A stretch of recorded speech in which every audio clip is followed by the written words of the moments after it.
We are continuing this conversation about self-consciousness and how to overcome it. So, one of the best ways to overcome self-consciousness is to be in the conversation that is happening in front of you. Actually, when you're in conversation with a person, like I'm talking to you right now, there are two places, or perhaps three, in which I can dwell. One is within myself, where I'm obsessing over how am I speaking? Am I doing a good enough job? How do I look right now? What could be your perception of me, and how do I look? And can I avoid looking bad? How can I impress you the best? So when I'm doing that, I'm here. But the conversation is actually not happening in here. When I'm talking to you, the conversation perhaps I could perceive in the next level could be happening between us. So it is in this space here. So if I'm dwelling too much inside here, I'm actually missing the point altogether. But if one pays acute attention, the conversation between two people is not just happening between them. It's actually happening in you. From my point of view, when I'm with you, I ought to be paying attention to what's going on for you. And that brings us to the topic of listening. So when I am conversing with you, when I'm communicating with you, what makes my communication powerful is actually how powerfully I listen. And at Landmark, they created very powerfully that human beings are not wired for listening. We do not pay attention. We don't listen. At best, I listen to what I am saying about what you are saying. Let me say that again. You say something to me. I don't listen to you. I at best hear you. And now I'll say that back to me. And now that is the part that I'm listening to. And you see, therefore, when I'm listening to myself about what you're saying, during that period, I'm not listening to you. And I'm also quite often comparing what you just said and how it is appearing to me with the pigeonholes or whatever it is that I know already about the topic. So I'm constantly comparing, what do I know about it? And as soon as I hear something that I already know about what you're going to say, I know, okay, rest of the sentence I already know. Now let me start speaking. So we don't essentially listen powerfully. And therefore, the communication is not as powerful as it can be. In communication programs at Landmark, they create that most of communication, or almost all of it, is actually getting power, drawing resourcefulness. Communication is getting powerful because of your listening. And Otto Scharmer at Presencing Institute, MIT, has this brilliant model about listening. He talks about 4 levels of listening. Now imagine that you are actually paying attention. You're listening to perhaps your sibling, or better still, if you have a son or a daughter, imagine that they are living in a house opposite to your lane. Imagine that they are all grown up, if they are little right now. And your house is on this side of the lane, and they have another house on the opposite side of the lane. You are both on the first floors. And metaphorically speaking, they're talking to you. Just imagine that they're talking to you. Maybe in the first level of listening, they're talking to you over phone. So you are sitting in your room and you're looking at the ambience in your room. Perhaps also there are noises in your room. There is dog barking, your pet, or there is some work taking place, or you're also, if you've got the TV on, the radio on, or maybe it's too hot. So you're distracted partially. You're actually still hearing what your son or daughter is saying on the other side, but you're not essentially listening. Or if you start listening, this level of listening Otto Scharmer calls the habitual listening or reconfirmation. If we are listening to something, I'm just trying to compare to what I already know. From my own point of view is where I'm listening. If he's talking about, okay, say for example, weather, a very mundane subject, and my son is saying it's too warm today. I look in my house and I feel it's not terribly warm today. So it doesn't resonate with me. It's a reconfirmation. I'm listening and reconfirming whether it validates what I already know. This is the lowest form of listening, the level 1 listening. Level 2 listening is when I'm willing to step out into the balcony of my house. And now as soon as I'm metaphorically stepping out in the balcony, I'm curious about what is the weather like outside. So this is when what begins to happen is my mind is open and it is curious. I'm carrying some amount of wonderment, some awe, some curiosity about what's going on. And now when the other person is saying, I'm willing to leave my point of view behind and pay attention to what could be true about reality, this raises the bar very substantially to listening. That means I've left my point of view behind. At Landmark, they say that powerful listening happens when you give something up. So what is there to give up? Your point of view, whatever it is that you brought to the conversation.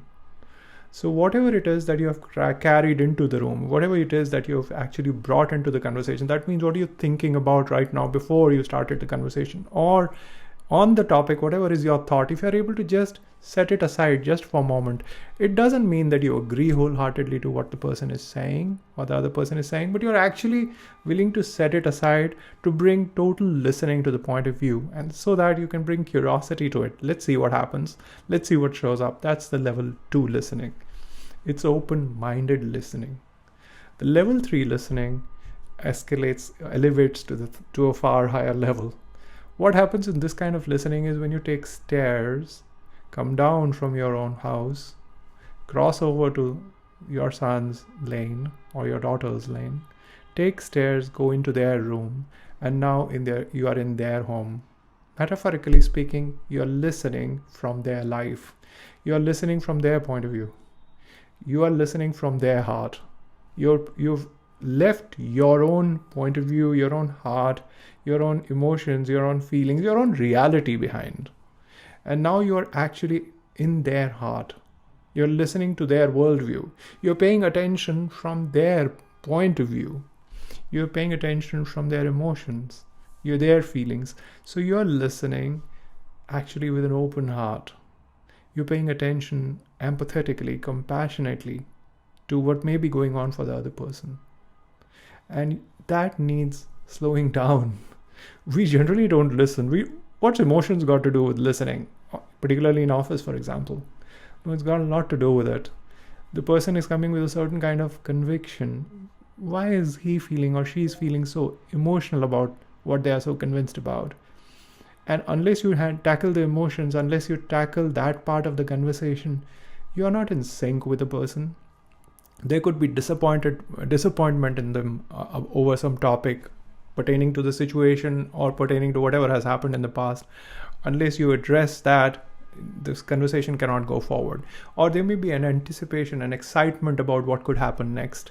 Unless you are actually letting yourself sync with what they're feeling, you've left them alone. You're just in the conversation without letting the conversation touch you, move you. You are not willing to be inspired by what they are saying.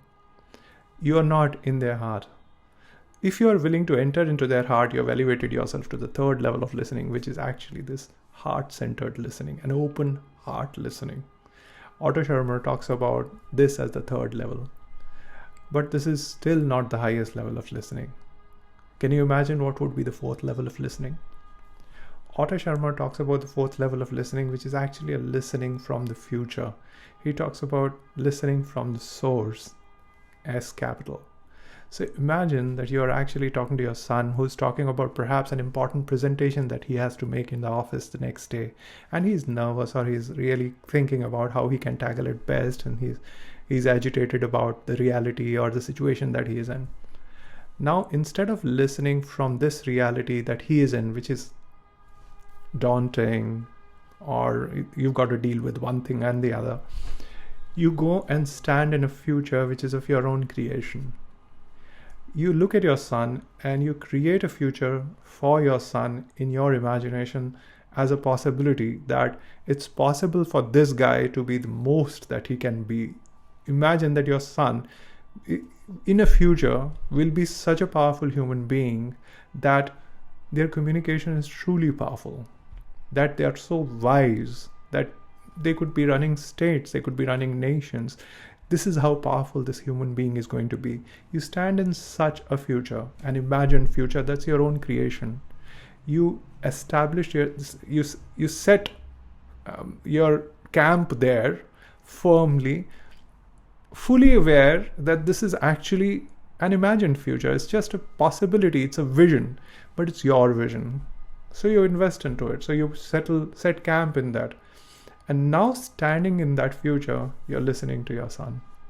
The son is still agitated, or the daughter is still agitated about the presentation, but you are now listening from a future wherein all this agitation is just temporary. You know that tomorrow they're going to be really, really resourceful.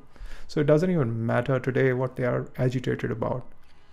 And you are yet empathetic. Level 3 is still there. You've gone to level 4, having come from level 1, level 2, level 3, level 4. So your mind's open, your heart's open. But now you are having faith in the inherent capacity of the person that you're listening to. You know that tomorrow that person will be extremely successful, happy. Also, better still, the situation would be fully resolved. Not just fully resolved, it will be resolved to the highest possibility of this situation. Like, for example, if you're working on a project, you're having a conversation standing in the future, imagining the possibility that that project has actually fructified in a fashion in which it has produced beautiful max level results. So standing there when you listen, then that changes things. What happens now begins to happen is that subtly how you listen, how you pay attention changes the way that the other person is thinking, the other person is showing up in the conversation. Your participation, when you speak, you think about, you're standing in the future where the problems are already solved. So you're not in the problem mindset. You're in the possibility mindset. What's possible? So that changes, that you are not looking from problem areas. You're looking for actually what is possible, what can really show up, what is the most that can happen in these circumstances. When you listen like that, when you are playing the game of paying attention, when you're listening like that to people that you're in conversation with, say for example in your family, then when you speak, even few lines that you speak, they will be powerful. And they will be coming with conviction. They will be coming in a fashion in which they resonate with another person, because you are actually in the realm of the other person. And that too, a realm which is actually the one that only Source can create, capital S. So Otto Scharmer, although he's teaching at MIT and he's working with CEOs, the modern day CEOs, in the area of innovation, creativity, yet he talks about this as the listening from the source, because you're listening to the source of the other person. You're as if listening to the conviction, to the soul of the other person. And that is a very powerful form of listening. When you are doing this kind of listening, there cannot be any nervousness, because you're not concerned about this guy. The default concern that we have when you show up is going to be about this guy. So imagine that you're actually showing up in a meeting. You're going to attend a meeting wherein there are going to be 20 powerful people. Now you're standing outside the door. Just before you open that door, what is your biggest concern? Our natural, spontaneous, default concern is always, what about this guy? Is he going to show up nicely? Is he going to look nice? Is he going to make good impressions? Are people going to think positive things about this guy? Or am I going to be a flop show? Am I going to be nervous and a failure? People will laugh at me or be disappointed. You see, when I'm concerned about this guy before I enter the room, or just after I've entered the room, or when I'm in the room making a presentation, this is the way to be stumped, to be heavy, to carry a big load of trying to do so much in an instant of presentation. All of this puts negative pressure upon us. So our default point of view before we show up is always going to be, how can I look good? But there can be another point of view. You could show up, you could imagine what is the maximum possibility of these people that I can support, that I can take a stand for. Now I am showing up in a meeting in which there are going to be 20 people. What is the max that is possible for them as human beings? What is the max that is possible in their personal lives? Can I support them in being more happy, more peaceful? Can I support them in making them happier in today's meeting a little bit more, so that their families, their children actually experience them as lighter people? Now, this is a very far-fetched idea. I can imagine, how can you think about this, particularly in an organizational context? Every time you think about their children, no, it's not going to be easy.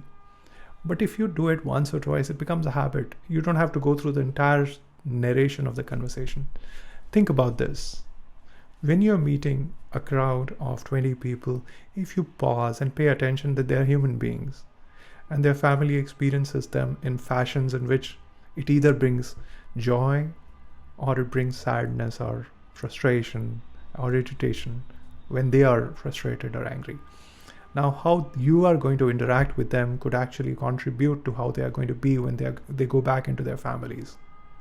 So now, in taking a stand that you want to have a positive impact on their family, you want them to be happier, with that highest possibility for them, you now enter into a conversation. You're intending to enter into a conversation. There's another way to approach this. That imagine if you thought about the possibility between you and them, what's the maximum that is possible? Like, for example, before entering the room, you think about what is possible through this meeting. What is the grandest success that is possible through this meeting, which will bring joy to everyone? And so how does that contribute to everybody's lives? How does that contribute to lives of the customers, clients, employees, the people in the meeting? And take a stand for that, instead of taking a stand which was your default, how do I appear?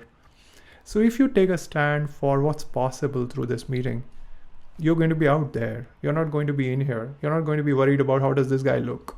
You're going to be worried about what difference am I making? Am I contributing or not? When you begin to play that game, your nervousness, your self-consciousness goes away. Now, it is something which is subtle. So this time that I had to talk about this to you may not have been sufficient. But if you want to have a conversation with me about this, I'll be really happy to talk about it.